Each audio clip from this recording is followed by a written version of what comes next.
అనుకున్నది సాధించాలి అంటే ఇక అదొక్కటే తప్ప ఇంకేం కనపడవు. ఇక ఆకర్షణలన్నీ బ్లర్ అయిపోతాయి. మన చుట్టూ ముట్టి మనల్ని లాగా చూసి ఆకర్షణలన్నీ బ్లర్ అయిపోతాయి. మనం సాధించాలనుకున్నది ఒక్కటే మన కళ్ళ ముందు ఉంటుంది. కొట్టు, గట్టి కొట్టు, అర్థమైతే కొట్టు, లేకపోతే సర్దుకో. ఈ మాట నేను రోషం కలిగిన వాళ్ళతో చెబుతున్నా, ఎదవలతో చెప్పట్లా, ఎదవ మోకాలతో చెప్పట్లా. రోషము, పట్టుదల, ఛాలెంజింగ్ మైండ్ కలిగిన వాళ్ళతో చెప్తున్నా నేను.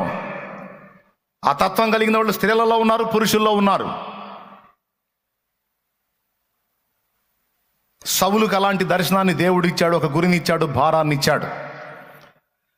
ఆ దర్శనం తన కళ్ళ ముందు పెట్టుకున్నాడు గనుక, ఆ గురిని తన కళ్ళ ముందు పెట్టుకున్నాడు గనక, దాన్ని ఎట్లనైనా రీచ్ అవ్వాలనేటువంటి రోషాన్ని కలిగి ఉన్నాడు గనక, ఆకలి దప్పులు సౌలు